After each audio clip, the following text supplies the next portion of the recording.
The Tom Woods Show, episode 1954. Prepare to set fire to the index card of allowable opinion. Your daily dose of liberty education starts here. The Tom Woods Show. Hey folks, don't even think about missing the libertarian event of the year, the 2000th episode of The Tom Woods Show, live in Orlando, featuring many of your favorites from The Tom Woods Show. And Michael Malice says his special surprise guest, whose identity I myself don't even know, will bring the house down. Cost nothing to attend. Register at tomwoods2000.com. Hey everybody, Tom Woods here. We're joined today by Joseph Cotto, who, along with Paul Gottfried, another friend of the Tom Woods Show, hosts Cotto Gottfried, a current events podcast that I think listeners of this program will enjoy. I'll link to it on the show notes page. And we're going to talk to him about his new book, released just this summer, Runaway Masters, a true story of slavery, freedom, triumph, and tragedy beyond 1619 and 1776. Joseph, welcome to the show. Very glad to be here, Tom. Thank you for having me on. I wonder if we could start actually with an update on how Paul Gottfried is doing. The two of you have a program, Cotto Gottfried, together, and I had been hoping to get him back on the program where he's been numerous times. And then I heard the bad news. He had a run-in, literally, with some fellow who was driving his car in Paul's neighborhood. Paul was bicycling down to get the paper on Sunday morning, not this past Sunday, but the Sunday before that. And this guy just ran right into him, and Paul went up on the hood of his car. It was a terrible situation. And Paul wound up in the hospital, obviously, but he actually was able to walk back home, which people were absolutely shocked about. His family, his doctor. And as it turns out, his doctor's a fan of his anyway. So, Paul, how about that? Yeah, Paul got great care. And he's back at home now, but he has titanium ribs. And he's recovering as nicely as one can. I just spoke with him yesterday. Even though he's in a great deal of pain, he's very glad to be alive. Yeah. And he's very much looking forward to getting back to work, not only with Cotto Gottfried, but of course with the Charlemagne Institute, which publishes Chronicles magazine, where he's the chief editor. So he's in pain, he's recovering, but he's really chomping at the bit to get back to normal. Was it a hit and run? Did the car just drive off? Yes. Holy cow. That is unbelievable. It's crazy. Unbelievable. And he lives in a beautiful area. There's typically not problems with that, but bad things can happen anywhere, unfortunately. Yeah, I guess so. Well, I'm glad at least he's at home and that he'll be returning to what he does best in the near future. All right, so let's talk about your book. Obviously there's whether or not somebody, let's say, taking on a project like this intended it, there's a political aspect to a story like this, because slavery, the very subject of slavery, is very, very difficult to discuss these days without a political undertone. And I think the average person, like the average, let's say 20-year-old, probably does not have any idea how widespread slavery has been throughout the history of civilization, or that I think it's only 5% of the slave trade occurred coming over to the Americas that actually wound up in the United States. So people have this impression that the United States is somehow uniquely evil. Now, I think obviously everybody should own up to things that they've done wrong. There's nothing wrong with that. But if it's distorted in order to score political points, I don't think that really does a lot of good. So anyway, anytime you talk about this kind of topic, there is this political undertone. You're talking about slavery. In this book, you're talking about the Spanish. You're talking to some degree about the British, talking about Americans, and you're talking about the Seminoles. In 1 minute, what's the story that all these components put together will be telling? Well, it's a story essentially of survival, what people do, different groups do in order to survive. And obviously, it's the individuals within these groups that engage in specific actions. And whether it's the British, whether it's the Americans, the Spaniards, or the Seminoles, these groups want to prosper, and they do what they believe is necessary to prosper. And my book essentially tells the story of human survival. And unfortunately, slavery is politicized, as you mentioned, but very early on in the book, I mentioned how ridiculous this is, because slavery is part of the human story of survival, a very negative part of it, but a part of it all the same. And it is fascinating to see how different groups interact with each other, each group trying to obviously survive. And what comes about as a result of their interactions is a very complex history that I hope I've related quite easily for folks to understand. But all the same, it is something else in every way conceivable. Well, let's start with a little bit of the history of Florida and the people there and who controlled it and how it wound up in American hands. Can you tell us that story? And then let's talk about the history of the Seminoles. Well, Florida obviously was controlled by the Spanish for hundreds of years, from the 1560s until the 1760s. The British then bought it from the Spaniards. The Spaniards did not run their Florida colonies well at all. They searched for gold. They tried to convert the natives, and they just got problem after problem. And the British really tried to develop the land. And the British brought a measure of prosperity to Florida, which had never been seen. And that worked out well for the white man and the American Indian man alike. And as a result, Florida remained loyal to Britain during the American Revolution. It's the only part of the 50 states today which remained loyal to the crown during the Revolution. And after the American Revolution, however, Florida was unaffordable for Britain, so it sold it back to Spain. But Spain itself was going through some serious problems then, not just in terms of its empire, but even at home. Pretty soon, the monarchy itself was abolished, and then it was brought back again. But anyway, so Spain in its second colonial period did not have the resources or the wherewithal to run Florida very well. And the Americans really, really, really wanted it for different reasons. But I think national pride was the biggest concern. But of course, there were these American Indians here, and they were different from the ones that were originally here. The Spaniards, through various means, killed off the original American Indian inhabitants of Florida, but the Seminoles were runaways from the Creek Indians of what's now Alabama and Georgia, and then other tribes joined in with them here in Florida. And these runaways came down into British or Spanish Florida, and outside of certain settlements, Florida was very much wilderness, and nobody could really tell the Seminoles what to do, and they set up their own society in Florida. And then when the Americans came about, when they got Florida from the Spaniards, the Americans wanted to go much further than the British had in terms of development. The Americans wanted to actually have the state from one end to the other as a territory originally, then it became a state. They wanted to make it their own, and that meant pushing the Seminoles onto a reservation. And then after that, Andrew Jackson decided that all of the American Indians should be shipped out to what's now Oklahoma, or was called the Arkansas Territory back then. And the Seminoles obviously did not want to go. And that set off some very, very brutal conflicts. Actually, there was conflict originally, even when Florida was still part of Spain. There was the first Seminole War that lasted for a few years in the 18 teens, if that makes any sense. But then in the 1830s was the biggest of all the Seminole Wars, the second one. And then there were a series of small skirmishes going toward the Civil War, actually, not during the Civil War period, but that was in the 1850s. So there was a lot of conflict between the Americans and the Seminoles, even before Florida became American. And it's because the Americans really wanted to have Florida as their own, not just in a few communities, but they wanted to settle the entire state. And as a result of these Seminole Wars, you and I are having this conversation right now from Florida, because if the Americans hadn't won the Seminole Wars, there never would have been any sort of widespread American settlement of the Florida Peninsula. So it's really something else. It's fascinating, but it's very often overlooked. All right, let's turn now to how it is that the Seminoles wound up having ownership of slaves. Now, when they had these slaves, they weren't engaged in the kind of brutal and merciless agricultural labor that slaves might have been involved in the rest of the American South. But slaves they nevertheless were. So what were the circumstances here? It was a form of slavery that was more similar to European feudalism than chattel slavery, which is what you would see on American plantations. The Seminoles took in runaways from chattel slavery. The runaways would come from Georgia initially, then they started coming from other areas in the South.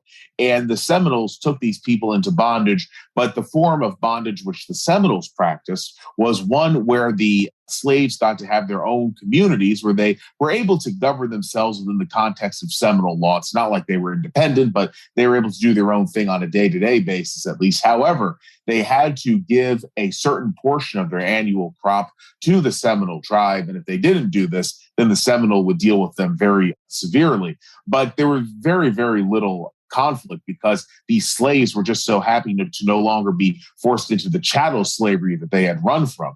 And it was interesting because obviously when they were in Florida, whether it was ruled by the British or the Spaniards, slavery was legal. It was practiced by the Europeans, but nobody went after these slaves had by the Seminoles until the Americans came about.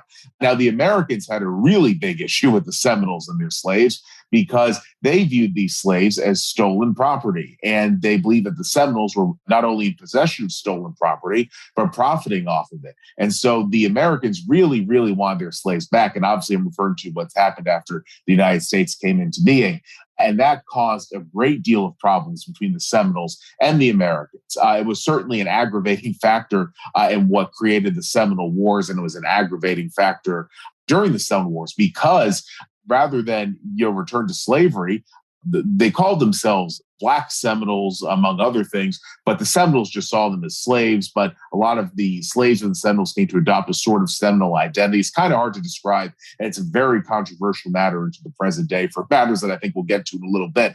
But anyway, the Seminole wound up using his people who were his slaves as soldiers against the Americans during the Second Seminole War. And the Americans were then really vexed because they could deal with defeat, at least at a certain time, by American Indians who were especially the Seminoles, outstanding warriors who were able to take down many American soldiers for every one, Seminole killed by Uncle Sam. But for the U.S. Army to be losing to runaway slaves, that was something else entirely. So there was a sort of shame or honor aspect added to the Seminole Wars because of that, at least insofar as the Americans viewed it. And the whole situation was really fascinating. But the Seminole slaves, just to recap before I throw it back to you, it was very different from the chattel slavery, which the Europeans and some American Indian tribes, by the way, practiced. But it was still slavery. Some people have tried to minimize it. Typically for purposes of political correctness, they don't like to talk about non-white slave owners.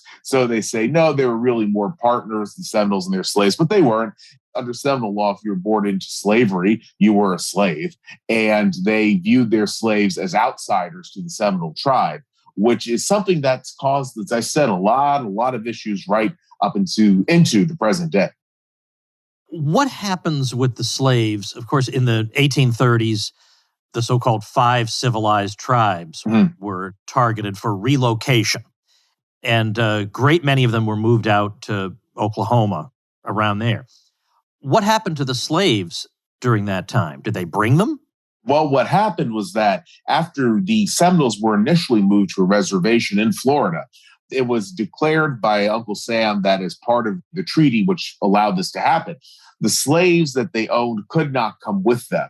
And what a lot of these slaves did then was live in these little sort of bands, either on the reservation or just outside of it. And they were evading Uncle Sam as well as the Seminoles, because the Seminoles were tasked by Uncle Sam with retrieving whatever slaves they found and returning them to Uncle Sam, who would then try to find their owner, or if the owner couldn't be found, he would make a lot of money selling them at a slave auction. And that, I think, was the federal government's real motivation here, making money in that way. And there was a lot of money to be made because the transatlantic slave trade in the U.S.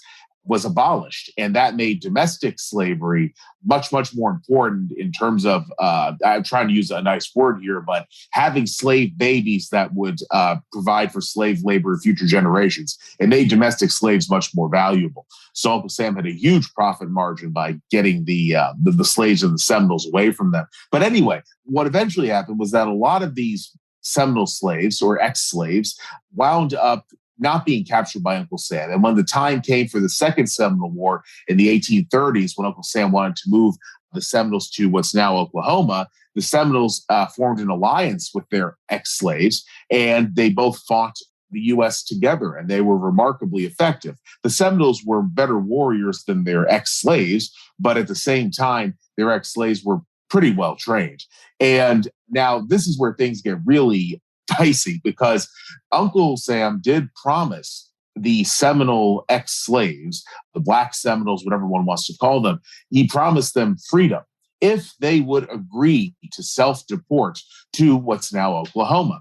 And when the Seminoles learned about this happened during the Second Seminole War, they went berserk and they they threatened to really, really, really unleash carnage upon the Americans. That they were already bitterly in war with each other, so you can only imagine how bad things would have gone. And Uncle Sam was terrified by this, and he eventually yanked the promise of freedom to the Seminole slaves, and this, or the ex-slaves, and this left these Black Seminoles, whatever, in a very bad position because they now had to go to Oklahoma without freedom being guaranteed to them, because if they stayed in Florida, the Seminoles would have just killed them all. They would have regarded them as traitors, which they were technically under Seminole law. So it was very interesting and very tragic how this played out. But once the Seminole ex-slaves were in Oklahoma, what happened there was that they were brought into slavery by other American Indian tribes, particularly the Creeks, who then allied with the Seminoles who had been resettled to Oklahoma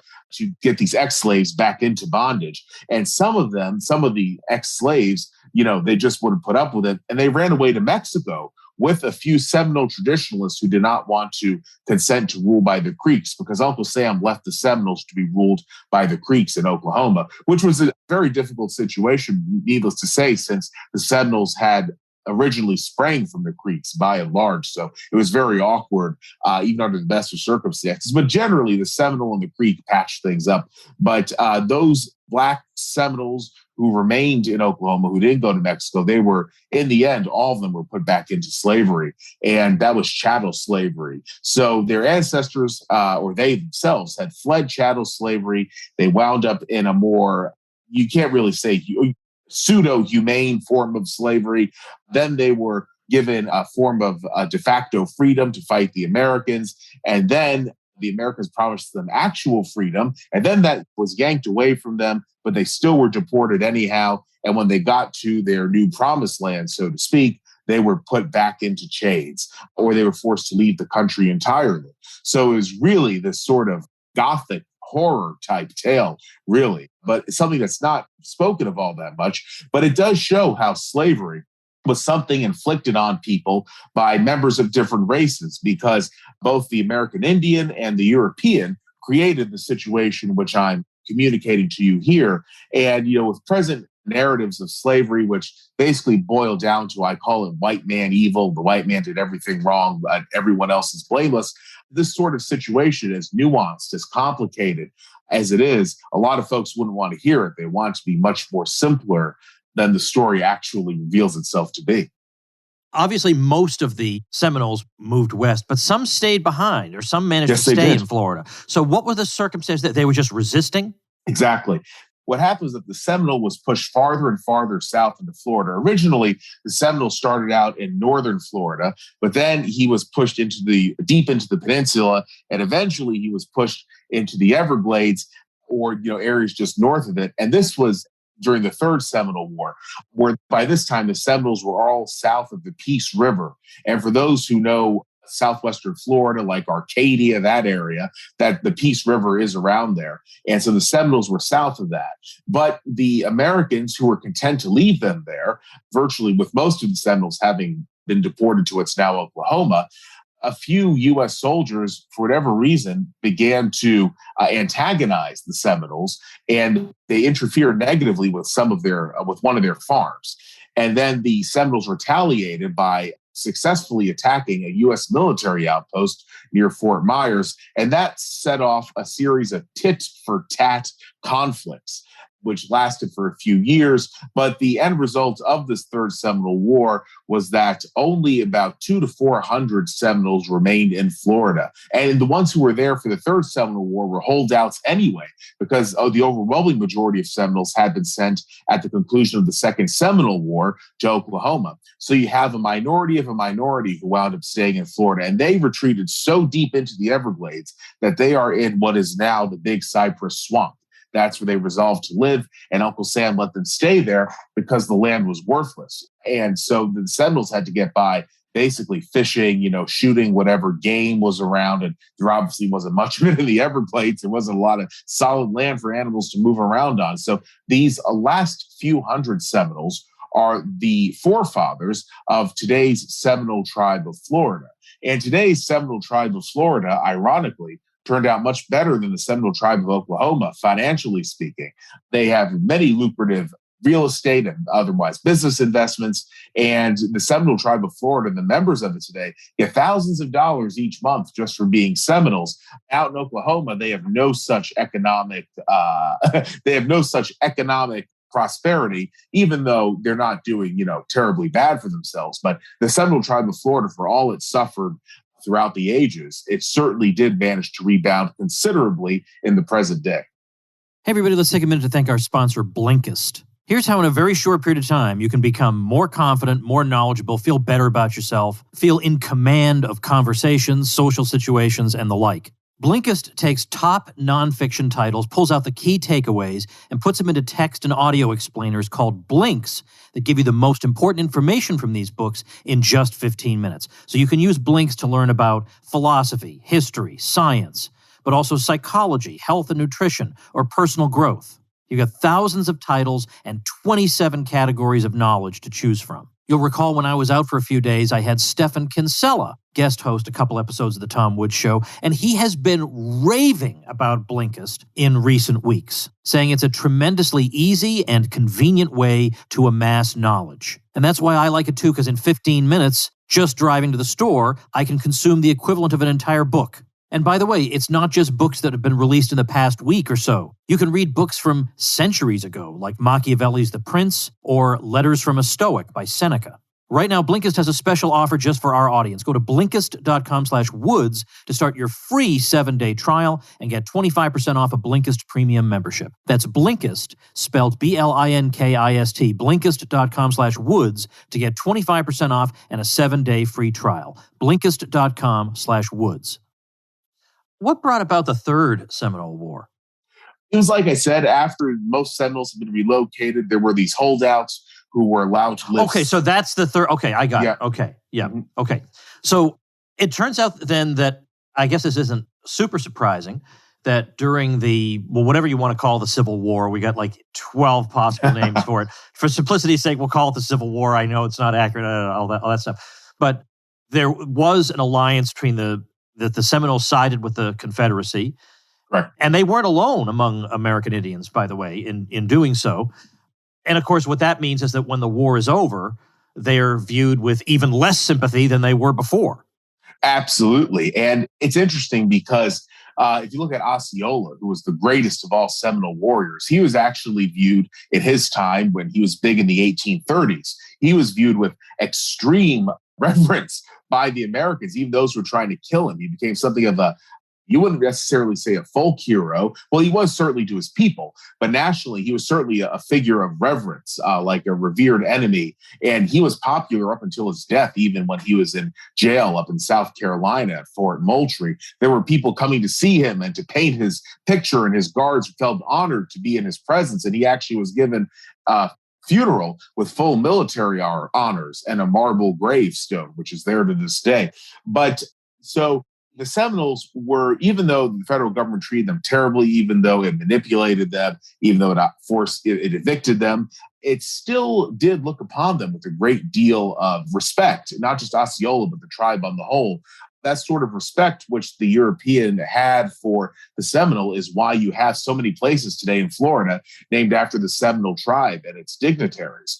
Now, looking at the situation in Oklahoma, I just had to throw all that out there to set the stage for it. The Seminole, even though he was treated as the enemy, he was respected, but because he sided with the Confederacy in the Civil War, he just became the outright enemy. By the end of the Civil War, the respect was gone, at least among Northerners, among those who fought for the Union. Among Southerners, the respect was still there, but obviously Southerners were powerless at the end of the Civil War, so that was that. But so the federal government imposed upon the Seminole a treaty renegotiation for their reservation in Oklahoma. And part of that was that the Seminole had to liberate all of his slaves. And these slaves had to be given citizenship on the reservation, which is different from tribal membership, but they had to be given the citizenship. And the Seminole was livid about this, but he had no choice. I mean, there was nothing he could really do. And so that's what began what's called the freedman. And they're still called freedmen. This is the legal name of the Black Seminoles under Seminole law in Oklahoma. And the freedman and the Seminole have coexisted very, very uneasily since the 1860s. All right, so here we are in the 1860s, and we get to, in effect, the end of the story involving slavery. Mm-hmm. What do we walk away from this story with? Well, it's interesting because the story goes on, I think, even before you can walk away, because the result of these slaves being liberated means that they had to live among the Seminoles. The Seminoles don't want them there. And in the early 1900s, there are two different tribal roles, one for Seminoles and whites who married into the Seminole tribe, and then another for the Black Seminoles. And over time, the Black Seminoles in Oklahoma are given their own bands within the tribe. The Seminole tribe of Oklahoma is governed by bands who have representatives on the tribal council, and it's a segregated society. And in Florida, there are very, very few Black Seminoles. Obviously, there are only about, to this day, 4,000 Seminoles in Florida, but there are about 50, or give or take, 50 Black Seminoles living on a reservation near Fort Pierce. And these folks have their own reservation. They have no representation on the tribal council. They wanted an elected representative on the council, or to the council, liaison, but they didn't get that. And so they are segregated from the Seminole tribe as well, even though they have tribal membership, unlike the Black Seminoles in Oklahoma. So whether you look at Florida or whether you look at Oklahoma, you see a story of slavery, really, that did not end with slavery. It comes into the present day. It's kind of hard to walk away from it at all. But what it is in both cases is that the Seminoles, whether they're in Oklahoma or Florida, they want to maintain their tribal cohesion. They want to exist as a definable people, and they want to pass on their history, their heritage, and their culture, really, into the next generation. And they view any outsider as obviously an obstacle to that. Not the outsider in and of himself, but if the outsider tries to lay some claim to Seminole society, they obviously don't respond terribly well to that. And so it creates a situation with these Black Seminoles who say that they are Seminoles. They've been with their families have been with the Seminoles for hundreds of years. Why aren't we considered to be part of your tribe? This is out in Oklahoma, at least. In Florida, they do have tribal membership because there are so few of them that they really can't make a difference in the tribe. But in Oklahoma, where they're much more numerous, they don't have this all-important tribal membership. They just have an ID card that says freedman, 00 blood, and voting rights only. And so they don't get to do anything else within the Seminole tribe. And they're really livid, these Black Seminoles, because they think that they should be full-fledged members of the Seminole Nation. And the Seminoles say, no, you shouldn't be. And it even came into COVID, where there was, at this clinic, there were these COVID shots being given, and a Black Seminole woman tried to get one, and she was told that she wasn't eligible because her ID card said voting rights only. She didn't get medical benefits. So what we see here is a situation where the Seminole really is not terribly interested in what we would call modern American concepts of racial egalitarianism. He's very much interested in his tribe surviving. And it's fascinating because obviously, if whites were doing this in the US, there would be lawsuit after lawsuit and they would be condemned and this and that and the other thing. But in Seminole society, even though it's increasingly frowned upon, this separation is thought of as something that's just, I guess, part of life. But most people would have no idea that in the U.S. today, this sort of thing is still going on. And it is what it is. How did you think to write a book on this story? It's interesting to me as a historian, but it's not really, with the exception of maybe the 1619 Project or something like that, it's not really drawn from today's headlines, which is where so many of books from on our side of the fence seem to be coming from these days. Well, it's funny that you mentioned 1619, because that was one of the reasons why I decided to write the book. I am a native Floridian.